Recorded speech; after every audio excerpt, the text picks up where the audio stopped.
سوال ہے کیا حمل گرا دینا جائز ہے؟ پیارے مسلمانوں، پیارے بہن بھائیوں، جواب جو ہے وہ نوٹ فرمائیں۔ اسقاط حمل میں ایک رخصت ہے۔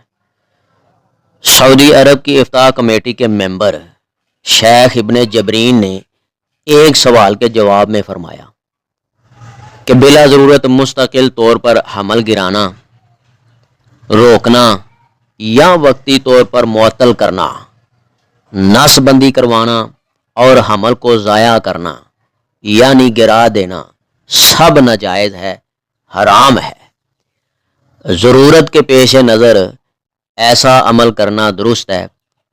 ضرورت کا پیمانہ کیا ہے؟ ضرورت کا پیمانہ یہ ہے کہ کوالیفائڈ پڑھی لکھی ڈاکٹر، مکمل ڈاکٹر، تجربے کار یہ فیصلہ دے دے کہ ملاوٹ بیماری میں اضافے کا باعث بن سکتی ہے یا حمل اور پھر وضع حمل سے عورت کی ہلاکت کا ڈر ہے۔ پھر عذر ختم ہونے پر عورت گزشتہ حالت پر لوٹ آئے گی۔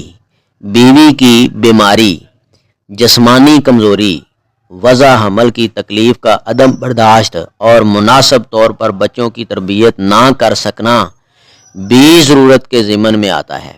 علاوہ ازیں مستقل حمل روکنے یا وقتی طور پر معطل کرنے کے لیے خاوند کی رضامندی ضروری ہے۔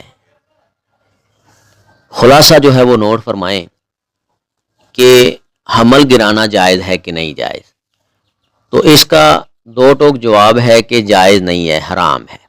باقی ایک صورت میں رخصت ہے، وہ صورت یہ ہے کہ عورت کے بارے میں ڈر ہو کہ اس کی ڈیتھ ہو جائے گی یا اس کی کوئی ایسی بیماری ہے کہ وہ بڑھ جانے کا خدشہ ہے، اور یہ فیصلہ پڑھی لکھی تجربے کار کوالیفائڈ ڈاکٹر ہی کریں گے فیصلہ۔ اگر وہ فیصلہ یہ دے دیں اور یہ وہ گفتگو کریں، ہیں جی، اس بات پہ وہ بحث کریں کہ یہ بیمار ہو سکتی ہے یا مر سکتی ہے، ان کی طرف سے یہ بیان آ جائے تو پھر حمل کو ضائع کرنا، گرانا اس صورت میں جائز ہے، ورنہ کسی صورت میں بھی جائز نہیں ہے۔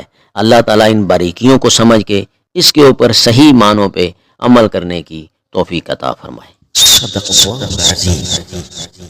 اگر آپ کو اس ویڈیو سے دینی فائدہ ہوا ہے تو حق بنتا ہے کہ آپ اس اسلامی چینل کو لازمی سبسکرائب کر دیں، لائک کریں اور کمنٹ میں اپنے خیال کا اظہار کرنا مت بھولیں۔